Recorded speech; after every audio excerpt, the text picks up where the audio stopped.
Now that you've been granted access to your seated facility in CERS, this video will help you review the information that was pre-populated for you, how to make edits or fill in information that is missing, and how to submit it to your inspector once you're satisfied with the submittal.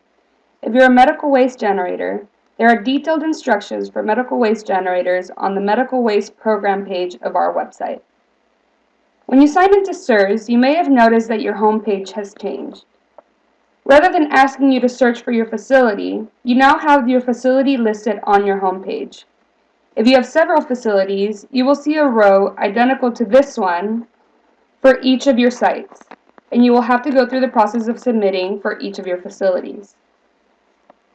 Clicking on the Start Edit Submittal button will take you to the online forms and submittal elements that pertain to that site. Because this facility was seeded the first time, it will open up a draft submittal that contains a lot of the pre-populated information based on what we had on record for your site. Each of these gray headers are called submittal elements, and they each contain a group of forms that must be completed and submitted as a group. For example, you cannot submit your facility information element until both the business activities and business owner operator identification pages are colored green and marked ready to submit. Once an element is ready to be submitted, meaning CERS has determined all the required fields have been filled out, the Submit button will turn green and it will allow you to submit that element. We will see this when we submit at the end of this video. Also, all elements can be submitted independently of one another with the exception of the facility information. This first element must accompany every submittal, regardless of which elements you're including in that submittal. Now, notice that the Business Activities form is green and it's marked ready to submit. We still want to open up the form and review it to make any necessary changes. The fact that it's green just means that the required fields are complete, but do not assume that it is all completed correctly since there are some errors noted in the seeding process that you'll need to correct. There are two ways to open up these forms. You can click on the name itself, or you can select the Edit button on the right. If you click on the form name, it will open it up for viewing, but you'll need to click another Edit button within that form in order to make changes to it. Let's go ahead and click the Edit button from this page to skip that step and go straight into the form that we can make changes to. The top of the Business Activities page has your site information. Here you could fix any mistakes in the spelling of your business name or add a suite number to the address if it's missing. Please note that if there is a change in ownership or relocation, changing the name or address in these fields is not the correct procedure. In San Diego County, permits are not transferable, and if that is the case, you'll need to create a new facility in CERS to obtain a new permit. These edit buttons are simply to fix things like typos or abbreviations in your name and address. If your EPA ID number is listed as a Y, as it is here, you'll need to edit that field and enter your actual EPA ID number.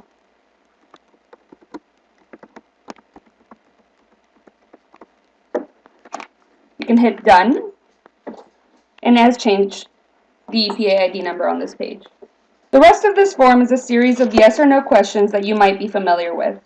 They are the same as the old paper form, except in CERS, the answers to these questions will tell the system what submittal elements will be applicable for this site, and thus what forms need to be filled out and submitted in CERS if certain activities apply to your facility. Please review this form and make sure there are no errors. You can click Save when you're finished to continue to the next form. If necessary, you can go back and edit your Business Activities page again from the Submittal page before you choose to submit. We're now looking at the next form in the Facility Information element, which contains all of the contacts for your facility. Notice the submittal guidance that CERS provides will let you know what fields are blank that require attention. If we scroll down, you can see that those fields are highlighted in red because they are required in order to submit. At this point, ensure that all the contacts in this page are complete and correct as you make the necessary edits.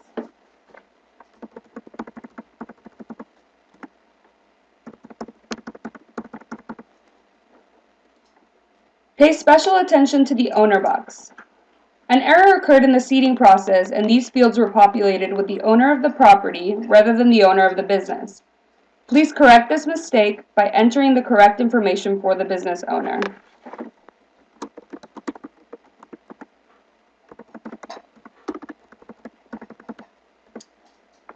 You can choose the copy address link and it'll pre-populate these mailing address fields with the address that is in your site address.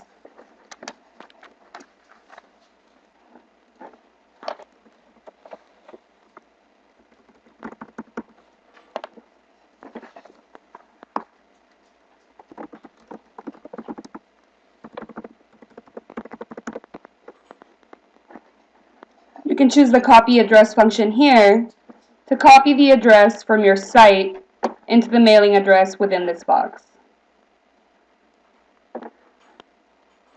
You will use this certification box as your annual certification statement for your site. Enter your name and title, as well as anyone who is preparing these documents.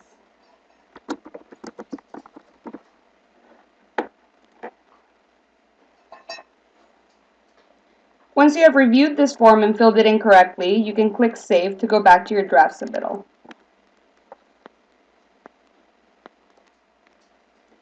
Since we completed all the required fields, you will notice that the Business Owner Operator Identification page is now green and ready to submit. And since the Business Activity page is green as well, we are now allowed to submit the Facility Information element. Now let's move on to the Hazardous Materials Inventory element, which includes your inventory forms and your sitemap. The number inside the parentheses is the number of materials or waste items that we have on record from a past submittal. Click on it to open up the list of inventory. Notice there is red dots next to some of these items, meaning there is some required field in them that is missing. Again, we suggest that you review each item and not just the ones with errors for accuracy, especially on your first submittal. Clicking the Edit button next to an item will take you to the inventory form that you can make changes to. I will click on this first one as an example. You may recognize this online form as it is the same as the paper forms you use to submit for your inventory. Fill it in as much as possible, paying special attention to required fields that are missing, which are highlighted in red. In many cases, the storage information did not transfer properly in the seeding process, so you'll need to check the box for the appropriate container. In this case, it is a plastic non-metallic drum. Once your inventory form looks correct, you can hit Save to go back to the list of items.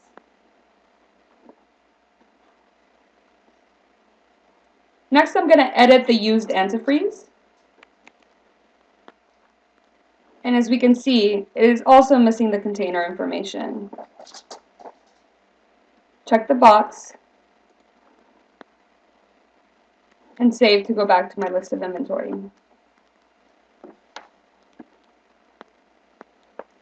There are two common items that you may need to discard from your inventory: used oil filters and lead acid batteries. They don't need to be included in your CERS inventory anymore. You will still manage them as always, they just don't need to be included in your inventory here. If you see them listed, you can click the Discard button to delete an item from your inventory.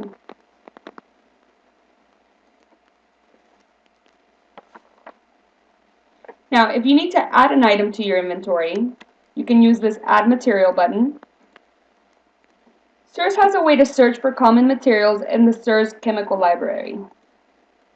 You can use the search box to look for a material, for example, acetone.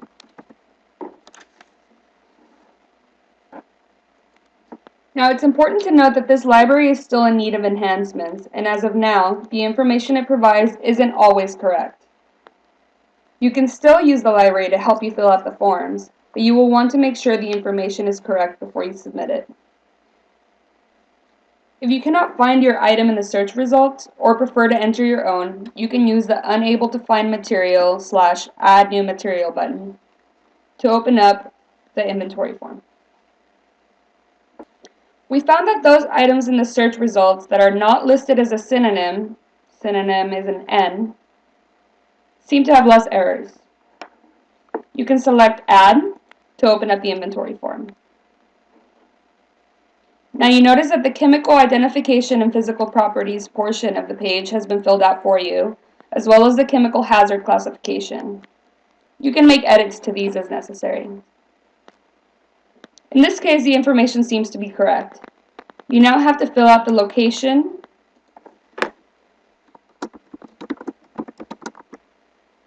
and quantity information,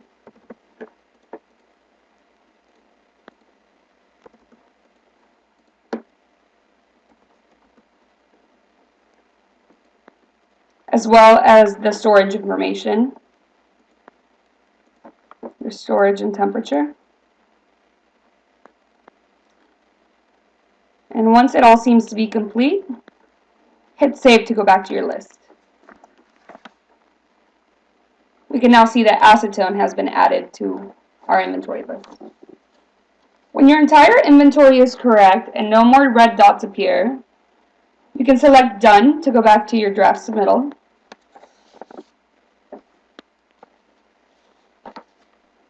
And we can see now that our hazardous materials inventory is now ready to submit. The next item on our list is the sitemap. Documents such as sitemaps were not seeded and need to be uploaded by the business user. If you only have a paper copy, you will need to scan it in and save it on your computer in order to be able to upload it into CERS. To open up the upload tool, click Document Needed.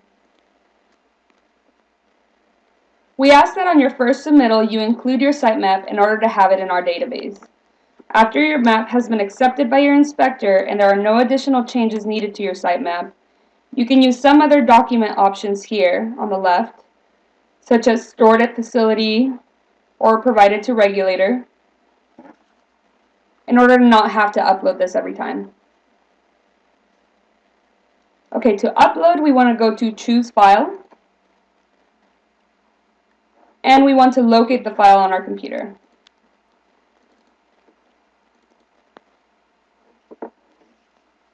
We can see that it was loaded here. And if this is the only item that we're going to be uploading, we can go Save and Finish. Otherwise, you can go Save and Upload again to upload multiple files. We can see that our map was uploaded successfully since it has now turned green and says Ready to Submit. Because both of the items are now green, our whole hazardous materials inventory element is now ready to submit as well. The last submittal element I will cover in this video is your emergency response and training plans. These documents are normally kept on site, but you have the option of uploading them to have all of your documents together in CERS.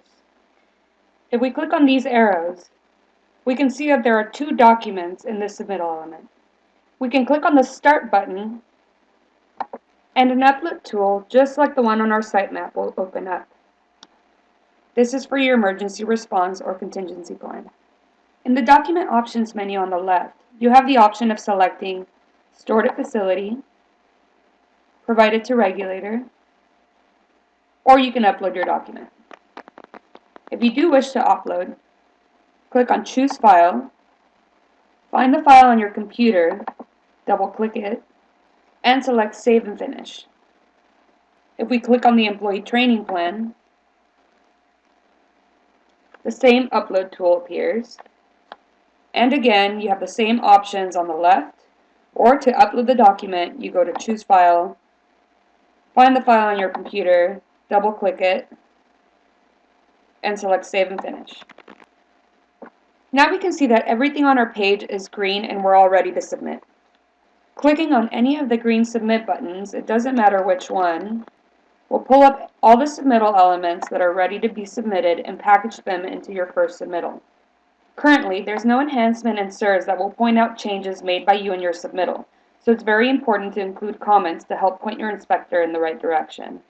To do so, you can click the Add Comment to Regulator link right here, to type in a comment that will help your inspector review your submittal. For example, we can include a comment saying, updated EPA ID,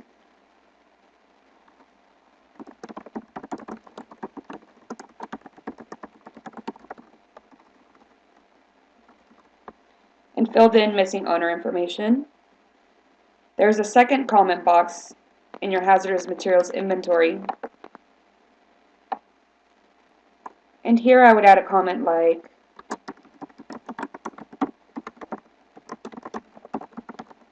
added acetone to inventory,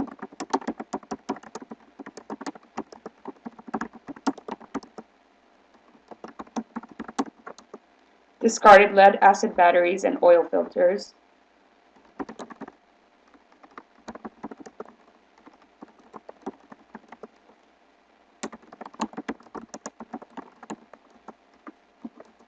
and filled in missing container information. When you're done with your comments, you can hit Submit Selected Elements. There's one above or below, and it doesn't matter which one you click on. And we see a confirmation that it has been submitted for review to San Diego County Department of Environmental Health. It also lists which elements were included in your submittal, in this case, these 3. An email will be forwarded to your inspector telling them that you have submitted for this facility, and they will review your submittal. For each of the submittal elements that are grouped, they can change the status of the submittal to under review, accepted, or not accepted, and you will receive emails for each of the status changes. For example, if you need to add a symbol to your map, but your inventory is fine, they will have to not accept both of them because they are grouped into one element, your hazardous materials inventory element. However, anytime they do not accept one of your elements, they will be required to include a comment letting you know what needs to be updated, and you will be able to submit again with the changes. Also, after your first submittal, I'm going to go back to the home page to show you. If you need to submit again, you can go to Start, Edit, Submittal. It'll pull up a new submittal. And then when you hit Start on any of these elements, now you have the option of basing your submittal on one of your last submittals. There will be a list depending on how many submittals you've submitted. That way you don't have to enter your data from scratch. If we hit Start, you can see that the facility information element has now been populated with everything I had right before I submitted. I'm going to do the same for my inventory. Base it on my last submittal and hit Start. And you can do this depending on which elements need to be edited. Just remember that your facility information element has to be included with every submittal, so you always have to do this first one. You can go in, make any changes that you need, and then resubmit. You will see that this process will become much easier after your first submittal.